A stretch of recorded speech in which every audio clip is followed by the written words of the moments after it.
At my stepdaughter's wedding, my son-in-law stepped out of his boundaries. He mocked me and my late wife in his Thanksgiving speech. The whole place went silent. Then my stepdaughter said, "At least she belongs right where she is." I left the reception quietly. The next day, when their Uber arrived to take them to the airport for their honeymoon, they got a call from someone they least expected. Before we continue, be part of our growing family by hitting that subscribe button. And here's something fun. Share your name and tell us where you're tuning in from in the comments.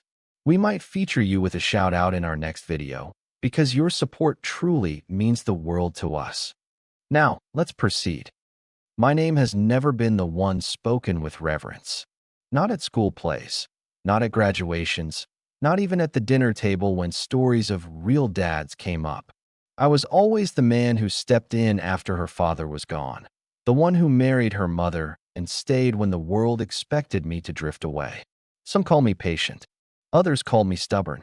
But to my stepdaughter, Emily, I was something in between, there, but never quite enough.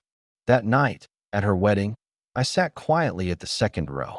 I didn't ask for the front. That was reserved for her biological relatives who came crawling out of the woodwork after years of absence. I didn't mind. I had gotten used to being the shadow in family portraits, the one people cropped around, the figure they'd never speak of when the stories were retold. The hall glittered with golden lights, chandeliers dangling like stars, glasses clinking, and violins softening the air. Emily looked radiant, her dress flowing like her mother's once had. For a moment, I thought I saw her mother, my late wife, standing there, alive again. My chest tightened, but I kept my smile steady. Then came the speeches. The best man, flushed with champagne, stumbled through jokes. Emily's friends shared sweet stories of her kindness, her stubborn drive, her laughter. Then it was her husband's turn, Derek.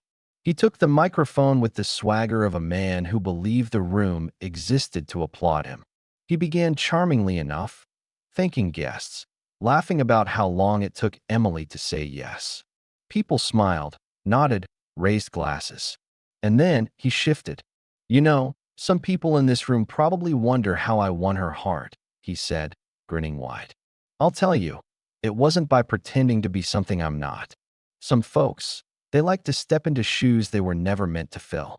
They play house. They try to be fathers, try to be husbands. But truth is, no one ever forgets the real thing." A ripple moved through the hall. My jaw locked. I didn't breathe. He smirked, as if daring me to react. "And let's not forget the dearly departed," he added. "God rest her soul. Though if she could see this night, maybe she'd finally admit her story ended too soon. And the rest of us? Well, we just moved on." Silence. Absolute silence. Even the waiters froze mid-step. I felt every eye flicker toward me, but I didn't move. I thought of my wife. Her laughter, her voice saying respect is not claimed in words, but revealed in moments. My fists tightened against the tablecloth. Emily's face drained of color. She stood up suddenly, her chair screeching against the floor. All eyes snapped to her. "At least," she said, voice trembling but sharp as glass, "I belong right where I am." The words sliced through the air, colder than the champagne. Derek's grin faltered, but he laughed it off, raising his glass as if he'd made some clever joke. But no one laughed with him. The room had turned to stone. I rose quietly. My chair barely scraped. I didn't say a word. No toast. No confrontation.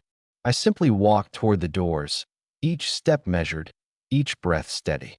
The silence behind me weighed more than applause ever could. The night air outside hit me like water on fire. Cool, sharp, cleansing. I kept walking, past the valet, past the curious stares, until the music inside faded into nothing but a dull echo in my chest. I had been mocked before. I had been dismissed before. But never, not once, had anyone dared to drag her memory through the mud. That night, I swore, it would not be forgotten. And as I disappeared into the dark, no one in that hall could have known. The next time I touched their lives, it would be at a moment they least expected. The morning after the wedding, the city woke slow and hungover. Rain tapped lightly against the windows of the hotel where Emily and Derek had spent their first night as husband and wife. The suite smelled of champagne, roses, and exhaustion. Derek stretched lazily across the bed, smirking to himself. "Well," he said, "if last night is any sign of our life together, I think I'm going to enjoy this marriage."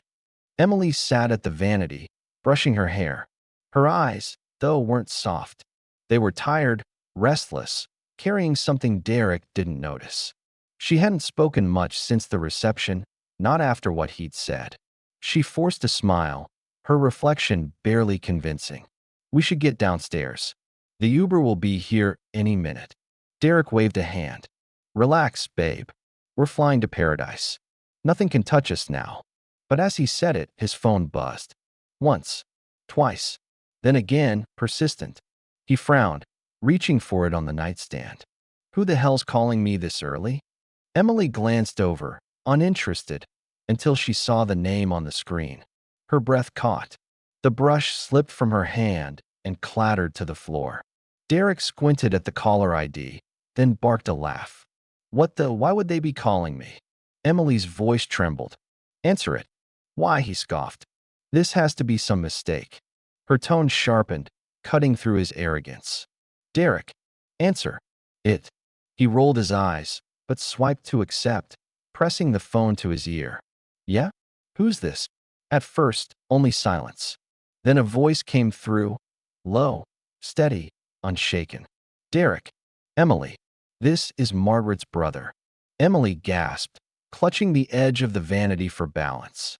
Margaret, her mother, gone for years. But that voice carried her name like it had been spoken yesterday. Derek's grin faltered. Her brother? Why the hell would you?" The voice cut him off. "I promised Margaret I'd make this call on her behalf. She left something for Emily. For today." Emily's eyes widened, filling with tears. "For me?"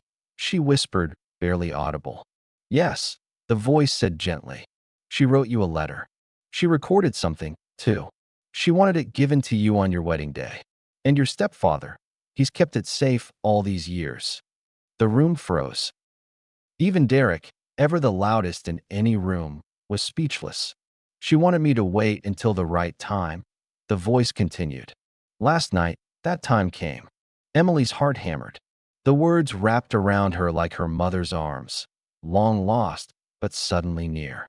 Derek forced a laugh, thin and nervous. "Okay, this is absurd. She's been gone for years. Why drag up the past now? We should be celebrating, not drowning in." "Enough." Emily's voice cracked like thunder. Her reflection in the mirror didn't look like a bride anymore. It looked like a woman on the edge of something vast and terrifying. "Put it on speaker." Derek hesitated. Her stare burned into him until he obeyed. The voice deepened, heavy with memory. "Emily, your mother spoke of you every day in those final months. She said you were her light, her hope. She asked me to tell you this. When the world tests you, when someone belittles what matters most, don't shrink. Don't turn bitter. Stand, even if you stand alone." Emily covered her mouth, tears streaming silently down her cheeks. Derek shifted uncomfortably, his bravado leaking away with every word. "And one more thing," the voice added.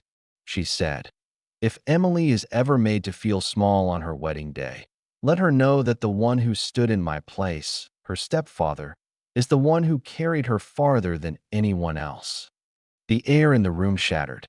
Derek paled, his throat tightening. Emily's sobs filled the silence, raw and unrestrained. The call ended abruptly, leaving only the dead tone buzzing in the air. Emily turned slowly, her eyes fixed on Derek, not with sorrow, but with fire. And in that fire, he saw something he had never seen in her before: resolve. "Emily," he stammered, raising his hands. "You know I was just joking. It was a speech. People laugh. It didn't mean." But her face told him the truth he didn't want to face. She wasn't going to that airport. She wasn't going on that honeymoon. Not with him. The Uber waited at the curb with its engine humming, but upstairs in the hotel suite, the world had shifted. Emily sat on the edge of the bed, her wedding dress folded neatly across the chair like a relic from another life. Her hands trembled as she held the phone, scrolling back to the missed call. Her mother's brother. Her mother's words. The weight of it pressed against her chest, harder than the silence that filled the room. Derek paced near the window, tugging at his tie. His voice was sharp, defensive, brittle. "You're seriously going to let that call get in your head? Emily, come on." It was sentimental nonsense. Old letters, recordings. It's just people clinging to the past. Emily's eyes lifted slowly. They were red from crying, but steady. "You mocked her. You mocked him. It was a joke," Derek snapped. "A wedding speech. You want everyone to act like it's scripture? Don't you think you're being a little dramatic?" Emily stood. Her voice was low, but it carried. "That was the first time I've heard my mother's voice since she died. Do you even understand what that means?" Derek froze, his mouth half open, but no words came. Before he could respond, the phone buzzed again. A text from an unknown number. Emily snatched it, her eyes scanning the screen. It was an address. A short message followed. "It's waiting for you." Her pulse quickened. She grabbed her purse and shoes. "Where are you going?" Derek demanded, stepping in front of the door. She looked at him like he was nothing more than furniture in her way. "To hear what my mother left me." "Emily, think about this. We have a flight to catch. A honeymoon. Our life is starting." She cut him off with a single glance. "My life doesn't start with you mocking the only people who ever truly raised me." Her words struck harder than any slap.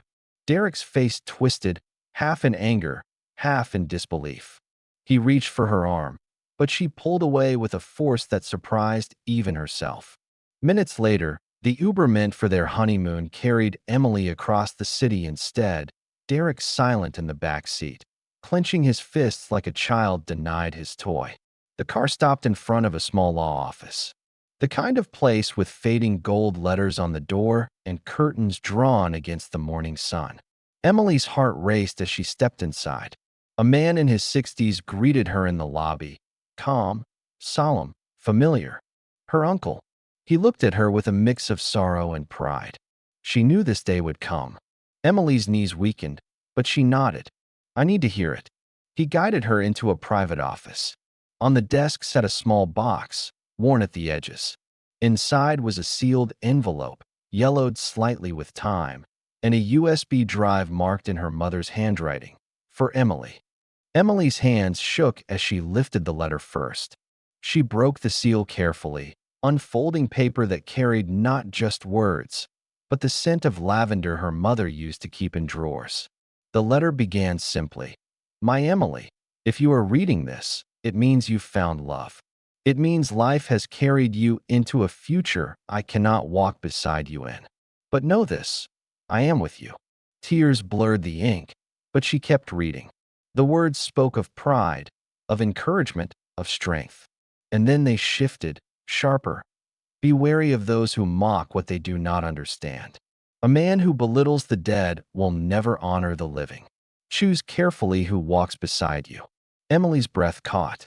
She looked at Derek, who stood stiff in the corner, arms crossed, but his eyes betrayed the truth, fear. Her uncle slid the USB into a laptop. The screen flickered, and then her mother's face appeared. Thin, frail, but smiling. "Emily." The recording began, her voice warm, alive. "If you're watching this, then today is your wedding day. And though I can't be there, I want you to know, I see you. I see the woman you've become. And I am proud. So proud." The room dissolved into sobs. Emily covered her mouth, staring at the screen as if she could reach through it. Then her mother's expression grew serious. "And to the man you've chosen, if you cannot honor her, if you cannot honor me, then leave. Because my daughter deserves better than silence when cruelty speaks." The video ended. Emily's body trembled, caught between grief and fury. Derek shifted, his voice breaking. "Emily, you can't possibly think she meant me. She didn't know me." Emily turned, her face cold, her mother's strength burning in her eyes. "I think she knew you better than you know yourself." She walked past him, toward the door. And for the first time since the wedding, Derek realized she might not be walking back. The hotel ballroom looked different in the morning light. Empty glasses and half-wilted flowers littered the tables, but the stage still stood, microphone waiting like an unburied truth.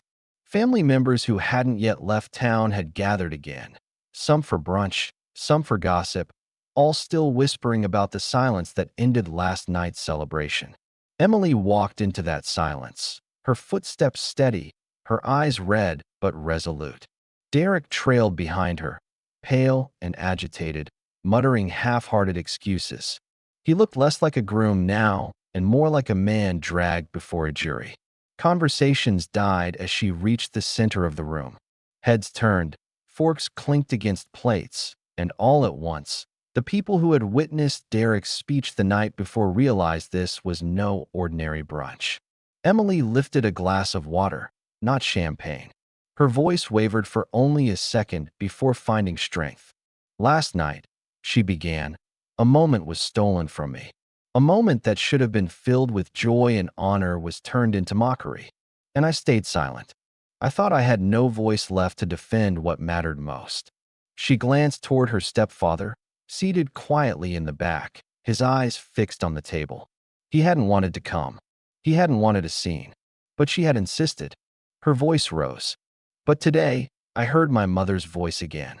And through her words, I remembered that silence is not strength when truth is at stake. Gasps echoed as Emily pulled the envelope from her purse. She held it high. "This is the letter my mother left me, on this day." Her words were clear. "Choose carefully who walks beside you." Last night, one man reminded me of that truth, and another showed me what happens when a man forgets it. All eyes shifted toward Derek.